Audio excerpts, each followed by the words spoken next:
Hey friends, this is not a video for you to admire my wood grain.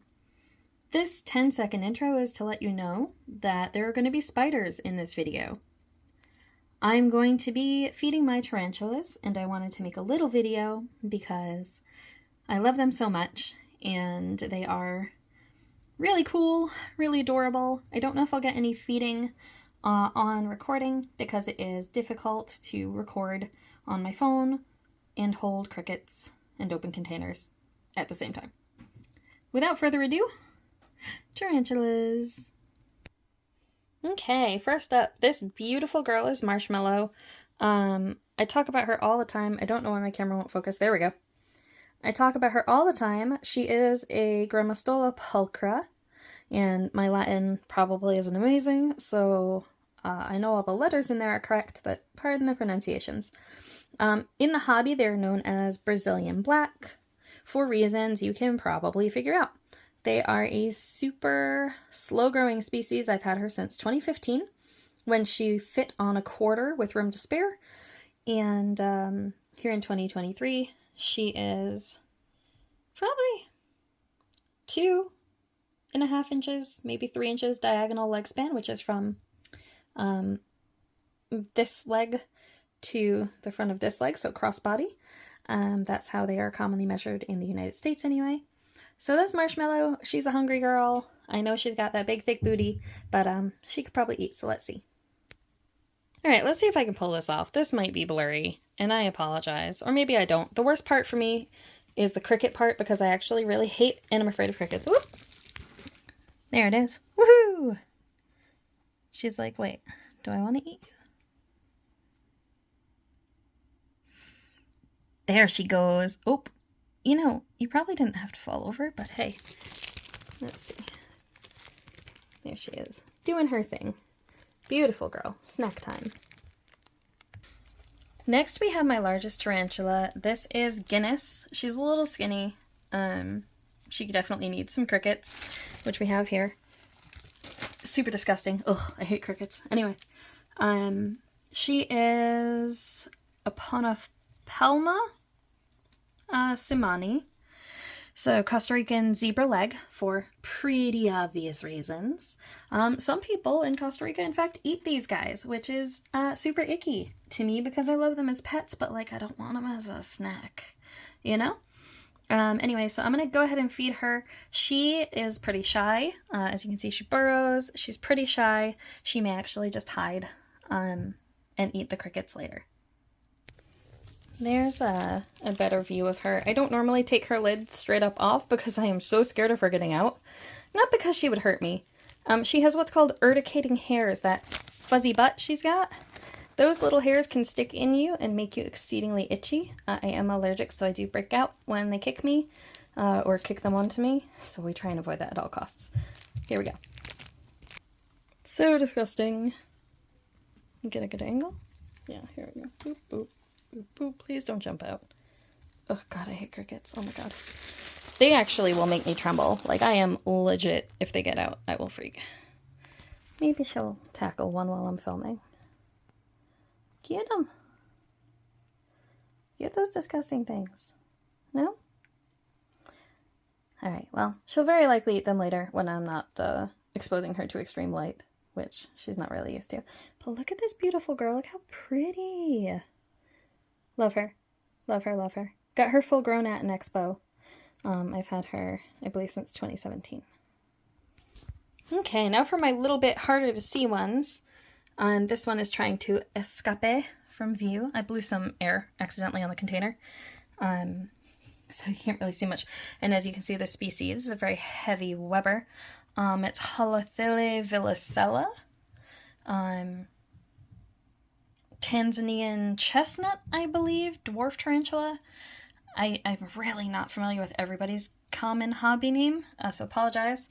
This is the other one. I have two of these guys. I originally wanted like 50, but you know, they're gorgeous to me, and I had a lot of trouble finding them for a few years in the hobby, and now that I finally have, I am so excited and so happy to have these two. Love them so much. Love, love. And also lots of webbing.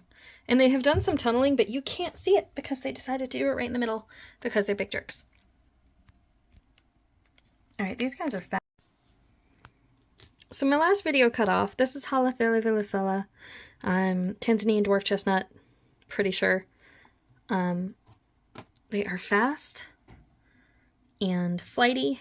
And so I'm gonna try and have this open and do a feed. But I may have to close it very suddenly if they decide to try and make a run for it. Alright, so this one is in the back. And you can't really see it because it's hiding. And there's really glare. There it is. So I'm going to dump my crickets in there. There are the crickets. Ooh, ooh, ooh, ooh.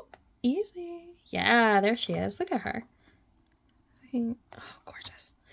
Of course, she's freaked out by the moving lid, and I don't blame her, because if there was a giant sitting above me with some big black ominous thing while I was trying to have myself a snack, I probably wouldn't be too thrilled either. So we're going to leave her in peace.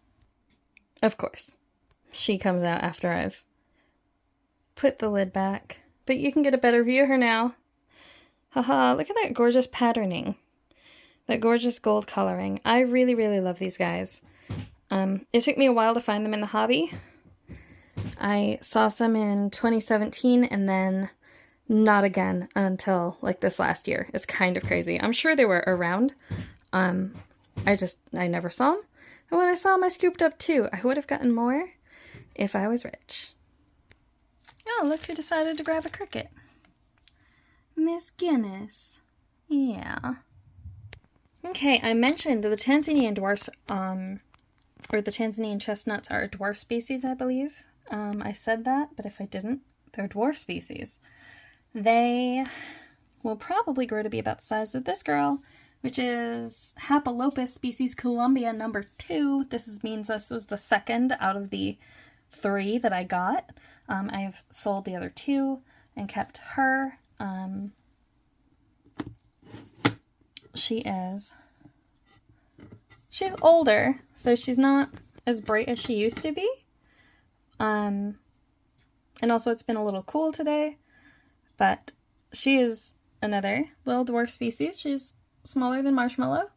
Love her. Absolutely gorgeous girl, as you can see. I'm going to give her a feed, but I'm going to close this to do it because she is very fast. Alright, now here's the part that I'm not sure I'll be able to get because these guys are in very small containers. As you can see, these are babies. These are also Grammostola pulchra, which is the same as Miss Marshmallow up here, who you can't see because it's dark and the glare is terrible. Grammostola pulchra babies, I suspect that at least one of these is male due to the growth rate as compared to how Marshmallow grew and is growing at a snail's pace. This one may be female. This is taking a lot longer to grow. They came in at the same size several months ago, and I've noticed that this one has been molting much more rapidly despite being in the same conditions, same feeding pattern, everything, than this one. What that means is that for this species, males typically live 5 to 7 years in captivity, whereas the females can live on up to 25 to 30 years.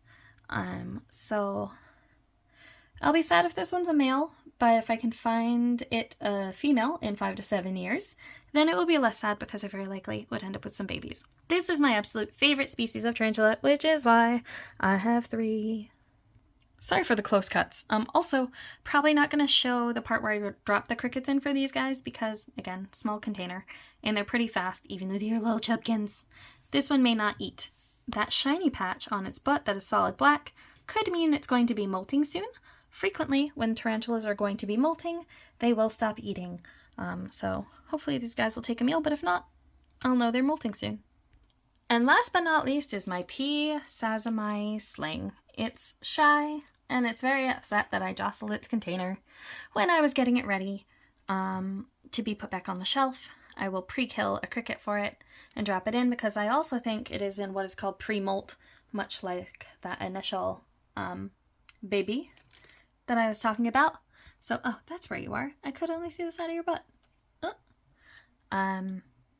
But yeah, so I think this one is also in pre-molt.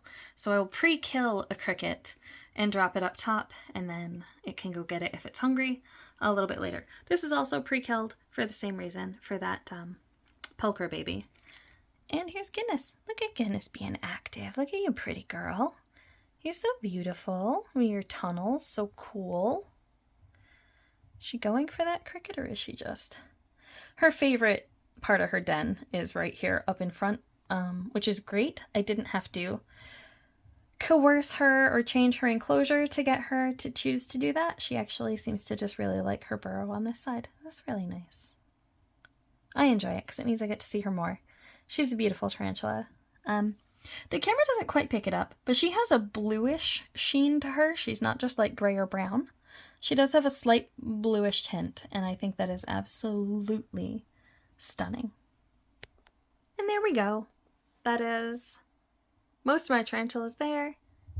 And then you go down a level, and then you go down a level. Thank you so much for watching this if you made it through the whole thing. I hope you learned some things. If you have questions, drop a comment. I am not the pro or even the most knowledgeable, but I will tell you what I do know. And if you are a tarantula person, don't come at me for these enclosures, because I am about to move my whole self, and then many of these guys are going to be getting an upgrade as well, as they have grown in size or just need more dirt.